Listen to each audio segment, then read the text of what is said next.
ഇന്ന് നമ്മൾ ബ്രേക്ക്ഫാസ്റ്റ് ഒക്കെ കഴിഞ്ഞിട്ട് ഞാൻ പുതിയ വീട്ടിലേക്ക് വരുന്ന വഴിയിൽ എനിക്ക് നല്ല കണവ കിട്ടി. സാധാരണ ഇങ്ങനെ ഇത്ര വലിയ കണവ കിട്ടുന്നത് റെയറാണ്. അപ്പോൾ ഞാൻ കുറച്ച് വാങ്ങി ഇതേന്ന് കഴുകിയെടുക്കാൻ. ഈ സമയം തന്നെ ഞാൻ ചോറ് വയ്ക്കാൻ അരി വെള്ളത്തിലേക്ക് ഇട്ട് വെച്ചിട്ടുണ്ടായിരുന്നു. അപ്പോൾ രാവിലെ ഞാൻ ചപ്പാത്തി ഉണ്ടാക്കിയിട്ടുണ്ടായിരുന്നു. അപ്പോൾ അതിൻ്റെ മാവ് ബാക്കി വന്നത് ഞാൻ പാക്ക് ചെയ്ത് ഇങ്ങോട്ടേക്ക് കൊണ്ടുവന്നു കേട്ടോ. അപ്പം എല്ലാം ഞാൻ പറഞ്ഞില്ലേ, ഒരേ സമയം തന്നെയാണ് ഓരോ കാര്യങ്ങളും ചെയ്യുന്നത്. അപ്പം ഞാൻ ദേ ഈ ചപ്പാത്തി മാവ് ഒന്ന് കൗണ്ടർ ടേബിൾ നന്നായിട്ട് തുടച്ചിട്ട് ഇതുപോലെ ഒന്ന് അയച്ചിട്ട് ചപ്പാത്തി ചുട്ടെടുക്കുകയാണ് ചെയ്യണത് കേട്ടോ. പരത്തിയിട്ട് ചുട്ടെടുക്കും. ഇപ്പം ഈ അടുത്ത് വരുന്ന കമൻസിലൊക്കെ എൻ്റെ അടുത്ത് കുറേ പേര് ഇത്താക്ക് എത്ര മക്കളാണ്, എന്ത് ചെയ്യുന്നു എന്നൊക്കെ ചോദിക്കുന്നുണ്ടായിരുന്നു. സത്യം പറഞ്ഞാൽ എൻ്റെ ഒരു വിചാരം എന്താണെന്നറിയാമോ, നമ്മളുടെ മുന്നേ ഉള്ള ആൾക്കാർ തന്നെയാണ് ഇത് കണ്ടുകൊണ്ടിരിക്കുന്നത് എന്നുള്ള ആ ഒരു രീതിയിലാണ് ഞാൻ എൻ്റെ വീഡിയോകളിലൊക്കെ സംസാരിച്ച് പോണത് കേട്ടോ. അപ്പോൾ എനിക്കിപ്പോൾ ഈ അടുത്ത് വരുന്ന കമൻസ് വായിച്ചപ്പോൾ എനിക്ക് മനസ്സിലായി നമ്മുടെ പഴയ ആൾക്കാരോടൊപ്പം തന്നെ ഒരുപാട് പുതിയ കൂട്ടുകാരും ഒക്കെ ഉണ്ടെന്നുള്ളത്. അപ്പം ശരിയാണ്, അവർക്ക് നമ്മളെക്കുറിച്ചൊന്നും അറിയത്തില്ല. അപ്പം നിങ്ങൾ ഞങ്ങളുടെ പഴയ വീഡിയോ നമ്മുടെ സലു പ്ലസിൻ്റെയോ സലു കിച്ചൻ്റെയോ ഒക്കെ നിങ്ങൾക്ക് സമയം കിട്ടുമ്പം നമ്മളുടെ പഴയ വീഡിയോസൊക്കെ കണ്ട് നോക്കുകയാണെങ്കിൽ ഏകദേശം ഒരു രൂപം നമ്മളെ കുടുംബത്തിനെക്കുറിച്ച് മനസ്സിലാവും കേട്ടോ. അപ്പം ഞാൻ പറയാം ഒന്നും കൂടി, എനിക്ക് 3 ആൺമക്കളാണ്. അപ്പോൾ അവരിൽ മൂത്ത ആൾ സൽമാൻ, രണ്ടാമത്തെ ആൾ സുൽത്താൻ, മൂന്നാമത്തെ ആൾ റിസ്വാൻ. സൽമാൻ ദുബൈയിൽ വർക്ക് ചെയ്യുന്നു, സുൽത്താൻ ഇവിടെ ഡിലോയിറ്റിൽ വർക്ക് ചെയ്യാണ്, മൂന്നാമത്തെ ആൾ BCAക്ക് ഇപ്പോൾ ജോയിൻ ചെയ്തിട്ടേ ഉള്ളൂ. അപ്പോൾ ഇതാണ് നമ്മളുടെ പിന്നെ നിസാറിക്ക ഞാൻ നമ്മളുടെ കുടുംബ പശ്ചാത്തലം എന്ന് പറയുന്നത്. അപ്പോൾ അതാ ചപ്പാത്തിയൊക്കെ ഇതാ റെഡിയായി ഞാൻ കാസറോളിലേക്കെല്ലാം മാറ്റി വെച്ചിട്ടുണ്ട്. അപ്പോൾ ഇവിടെ സുൽത്താന് ചപ്പാത്തിയാണ് ഇഷ്ടം, അതുകൊണ്ടാണ് ഉച്ചയ്ക്ക് ചപ്പാത്തി എടുക്കുന്നത്. അപ്പോൾ ഈ കണവ ഞാൻ ഇതുപോലെ വട്ടത്തിലാണ് അരിഞ്ഞെടുക്കുന്നത്. അരിയുക എന്ന് പറഞ്ഞു കഴിഞ്ഞാൽ എനിക്ക് എപ്പോഴും സിസറാണ് സൗകര്യം കേട്ടോ. പക്ഷേ ഞാൻ സിസർ എൻ്റെ പഴയ വീട്ടിലായിപ്പോയി, ഇങ്ങോട്ടേക്ക് കൊണ്ടുവരാൻ മറന്നുപോയി. അപ്പം ഞാനിതുപോലെ കട്ട് ചെയ്തെടുത്താണ്. അപ്പോൾ ഇതിനിപ്പം നന്നായിട്ട് നമുക്കൊന്ന് കഴുകിയെടുക്കണം. അപ്പം ഇങ്ങനെ നമ്മൾ കട്ട് ചെയ്യുമ്പോഴേക്കും ഇതിൻ്റെ ഉൾഭാഗമൊക്കെ കഴുകിയെടുക്കാനും നല്ല സൗകര്യമാണ് കേട്ടോ. എൻ്റെ ഒരു പീസ് കണവ അതിൽ കിടക്കുന്നത് ഞാനിപ്പോഴാണ് കണ്ടത്. അപ്പോൾ മിക്സിയുടെ ജാറിലേക്ക് നമുക്കൊരു 8-10 വെളുത്തുള്ളി അല്ലിയും, ഒരു പീസ് ഇഞ്ചിയും, 3 പച്ചമുളകും, ഏകദേശം 1 ടീസ്പൂൺ പെരിഞ്ജീരകവും, 1/2 ടീസ്പൂൺ മുഴുവനെയുള്ള കുരുമുളകും കൂടി ഇട്ടിട്ട് ഒന്ന് ക്രഷ് ചെയ്തെടുക്കും കേട്ടോ. നമ്മൾ ഈ കൊഞ്ചിനും കണവയ്ക്കും ഒക്കെ ഇതുപോലെയുള്ള മസാലകൾ ചേർക്കുന്നത് നമ്മളുടെ വയറിന് എന്തുകൊണ്ട് നല്ലതാണ്. കഴുകി വൃത്തിയാക്കിയ കണവയിലേക്ക് നമ്മൾ ഈ ചതച്ചെടുത്ത മസാലയും, 1 ടീസ്പൂൺ മഞ്ഞൾപ്പൊടി, 1.5 table spoon Kashmiri chilli powder, 1/2 table spoon garam മസാലപ്പൊടി, പാകത്തിനുള്ള ഉപ്പ്, ഇത്രയും കൂടി ഇട്ടിട്ട് കുറച്ച് കറിവേപ്പിലയും കൂടി ഞാൻ ഇതിലേക്ക് ഇട്ട് ഒന്ന് മിക്സ് ചെയ്ത് കൊടുക്കും കേട്ടോ. ഗ്യാസ് ഓൺ ചെയ്തിട്ടാണ് നമ്മളിതൊന്ന് മിക്സ് ചെയ്ത് കൊടുക്കുന്നത്. അപ്പോൾ ഈ മിക്സ് ചെയ്യുന്ന സമയത്ത് നമ്മൾ വെള്ളം ചേർക്കരുത്. ആദ്യം എല്ലാ മസാല എല്ലായിടത്തും വരത്തക്ക രീതിയിൽ ഇതുപോലെ ഒന്ന് യോജിപ്പിച്ച് കൊടുക്കണം. അപ്പോൾ ഇങ്ങനെ നിങ്ങൾ ഉണ്ടാക്കിയിട്ടില്ലെങ്കിൽ ഉണ്ടാക്കി നോക്കണേ, നല്ല ടേസ്റ്റാണ്. അപ്പോൾ മിക്സിയുടെ ജാറിലേക്ക് ഏകദേശം ഒരു 1/2 കപ്പ് വെള്ളം ഞാൻ ഇതുപോലെ ഒഴിച്ചു കൊടുക്കുകയാണ്. കാരണം കണവ വേകാൻ വേണ്ടിയിട്ടാണ് കേട്ടോ. എന്നിട്ട് നമുക്കിതൊരു മീഡിയം ഫ്ലെയിമിൽ വെച്ചിട്ട് അടച്ച് വെച്ചിട്ട് വേണം നമ്മളിത് വേവിച്ചെടുക്കാനുള്ളത്. അപ്പം ഞാൻ ഇടയ്ക്ക് ഇതിൻ്റെ അടപ്പൊന്ന് മാറ്റിയിട്ട് ഒരു 5-6 മുളക് ഇടുന്നുണ്ട്. ഈ മുളക് കണ്ട് നിങ്ങൾ പേടിക്കണ്ട കേട്ടോ, ഇത് ഞാൻ ബജിക്ക് വാങ്ങിച്ച മുളക് ഫ്രിഡ്ജിലിരുന്ന് ഉണങ്ങി ഈ പരുവായി പോയതാണ്. അപ്പം അത് വേസ്റ്റ് ആക്കണ്ടല്ലോ എന്ന് കരുതിയിട്ട് അതും കൂടി ഇതിലേക്ക് ഇട്ട് കൊടുക്കുകയാണ് ചെയ്തത് കേട്ടോ. അപ്പോൾ പിന്നെ ഇതിപ്പോൾ ചോറിൻ്റെ ഒപ്പം കഴിക്കുകയും ചെയ്യാം, എരിവുള്ള മുളകൊന്നും അല്ലല്ലോ. ഇങ്ങനെയൊക്കെയാണ് ഞാൻ ഓരോ കാര്യങ്ങൾ വേസ്റ്റാക്കാതെ ചെയ്യുന്നത് കേട്ടോ. അപ്പോൾ അടച്ച് വീണ്ടും വയ്ക്കുകയാണ്. അപ്പോൾ ഇതിനിടയിൽ ചോറ് റെഡി ആയിട്ടുണ്ടായിരുന്നു, അതൊന്ന് ഊറ്റിയെടുക്കുകയാണ്. അപ്പം ഇതുപോലെ തന്നെ കുറേ പേര് എൻ്റെ അടുത്ത് ചോറുണ്ടാക്കണം ഒന്ന് കാണിക്കണം എന്ന് പറഞ്ഞിരുന്നു. ആ കുക്കറിൻ്റെ അകത്ത് കലം വെച്ചിട്ടുള്ളത് എനിക്ക് തോന്നുന്നു ഞാനൊരു 2-3 പ്രാവശ്യം അത് കാണിച്ചിട്ടുണ്ടായിരുന്നു കേട്ടോ, അതാണ് കാണിക്കാത്തത്. അപ്പോൾ നമ്മളുടെ കണവയുടെ വെള്ളം എല്ലാം വറ്റി കണ്ടോ പരുവത്തിനായി വന്നിട്ടുണ്ട്. ഇതാണ് ഇതിൻ്റെ ഒരു പരുവം എന്ന് പറയുന്നത്. അടുക്കി പിടിക്കുക ഒന്നും ചെയ്യത്തില്ല. നല്ലോണം ഇളക്കിയ ശേഷം ഞാനിതിലേക്ക് ഏകദേശം 1.5 ടേബിൾ സ്പൂണോളം വെളിച്ചെണ്ണയാണ് ഒഴിച്ചു കൊടുക്കണത്. വെളിച്ചെണ്ണ തന്നെ ഒഴിച്ചു കൊടുക്കാൻ നോക്കണം, എങ്കിലേ നല്ല ടേസ്റ്റ് ഉണ്ടാകത്തുള്ളൂ. എന്നിട്ട് നമ്മളിത് സ്പൂൺ കൊണ്ട് നല്ലതുപോലെ ഇളക്കും. ശരിക്കും പറഞ്ഞ ഒരു വല്ലാത്ത മണമാണ് ഇതിൽ നിന്ന് വരുന്നത് കേട്ടോ, സൂപ്പർ മണമാണ്. എൻ്റെ അടുക്കള ഒന്നാമത് ഫ്രണ്ടിലാണ്. അപ്പം എനിക്ക് തോന്നുന്നില്ല ഈ അയൽപക്കത്തൊക്കെ ഉള്ളവർക്ക് എത്രത്തോളം ഇതിൻ്റെ മണം അടിക്കും എന്നുള്ളത് എനിക്കറിയത്തില്ല കേട്ടോ.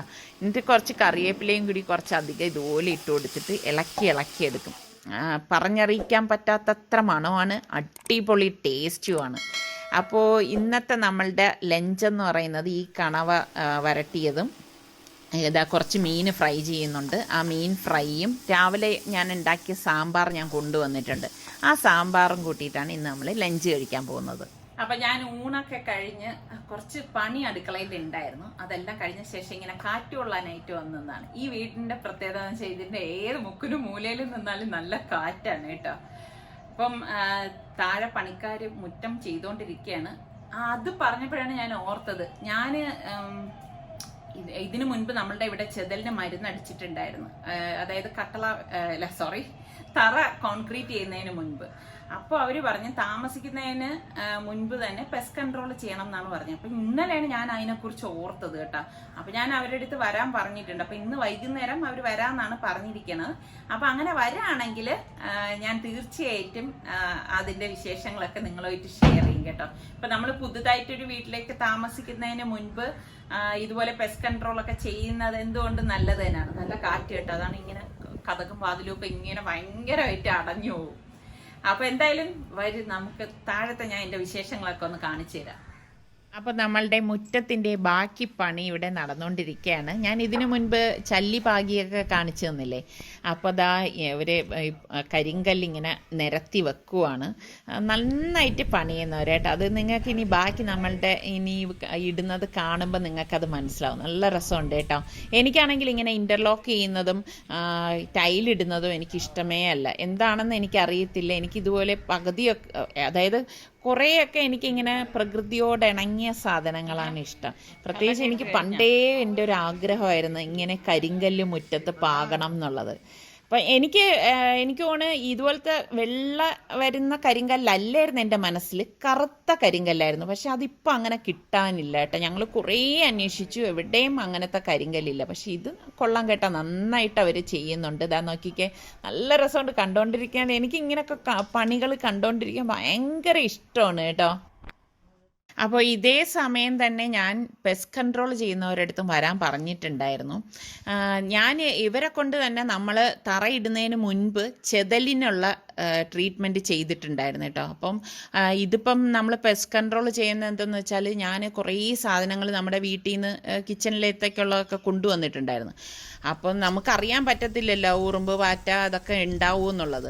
അപ്പം ഞാൻ എല്ലാം ഇപ്പം വീട്ടിലെല്ലാം ഒതുക്കി വെച്ചു കൊടുത്തു. അപ്പം അവർ ഇതാ ബാത്റൂം എല്ലാ സ്ഥലങ്ങളിലും, അതായത് മുക്കിനും മൂലയിലും എല്ലാം ഇതുപോലെ ഈ മരുന്ന് അടിക്കും കേട്ടോ. വീട്ടിൻ്റെ അകത്തടിക്കണത് ഭയങ്കര ഹാർഡായിട്ടുള്ള മരുന്നൊന്നുമല്ല. അവർ പറയണതെന്ന് വെച്ചാൽ, ഇത് വീട്ടിൻ്റെ അകത്ത് നമ്മളിത് അടിച്ച് ഏകദേശം ഒരു 3 മണിക്കൂർ സമയം അടച്ചിട്ടാൽ മതി, അത് കഴിഞ്ഞ് കുഴപ്പമില്ല എന്നാണ് പറഞ്ഞിരിക്കുന്നത്. പക്ഷെ ഞങ്ങൾ വിചാരിച്ചു ഇനിയിപ്പോൾ എന്തായാലും ഞങ്ങളിത് പൂട്ടിയിട്ട് നമ്മൾ മറ്റേ വീട്ടിലേക്ക് പോകുമല്ലോ, അപ്പോൾ പിന്നെ ഇതങ്ങ് ധൈര്യമായിട്ട് അടിക്കാം. അങ്ങനെയാണ് അത് അവരെല്ലായിടും ബാത്റൂമിൻ്റെ ഓരോ ഭാഗവും ഒക്കെ അടിക്കുകയാണ്.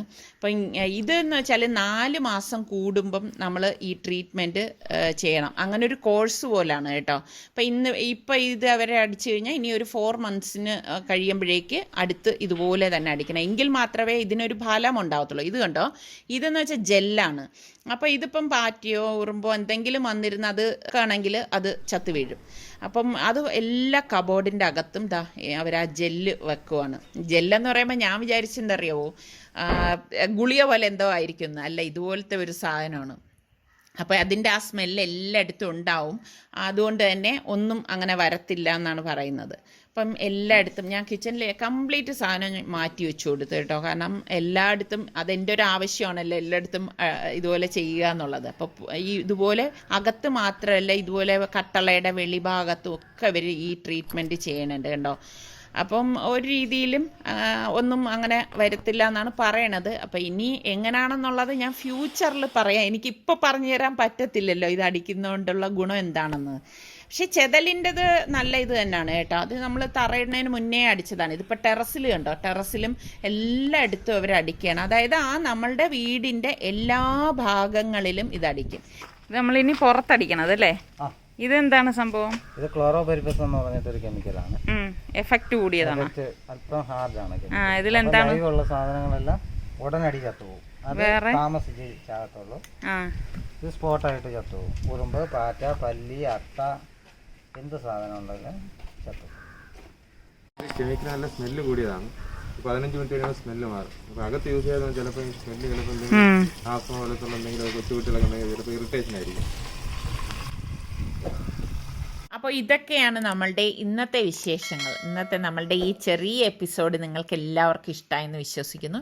പിന്നെ നമ്മളുടെ ചാനൽ സബ്സ്ക്രൈബ് ചെയ്യാത്ത ആരെങ്കിലുമൊക്കെ ഉണ്ടെങ്കിൽ നിങ്ങൾക്ക് നമ്മളുടെ ചാനൽ ഇഷ്ടപ്പെട്ടാൽ സബ്സ്ക്രൈബ് ചെയ്യാനും ആ ബെല്ലൈക്കൺ പ്രസ് ചെയ്യാനും മറന്നു വരുതേ. ബെല്ലൈക്കൺ പ്രസ് ചെയ്താലേ നിങ്ങൾക്ക് നമ്മൾ വീഡിയോസ് ഇടുമ്പോൾ നോട്ടിഫിക്കേഷൻ കിട്ടുകയുള്ളൂ. അടുത്തിനി നമുക്ക് നല്ല റെസിപ്പിയോ വ്ളോഗോ ഇട്ടൊക്കെ വരുന്നത് വരെ എല്ലാവർക്കും ബൈ.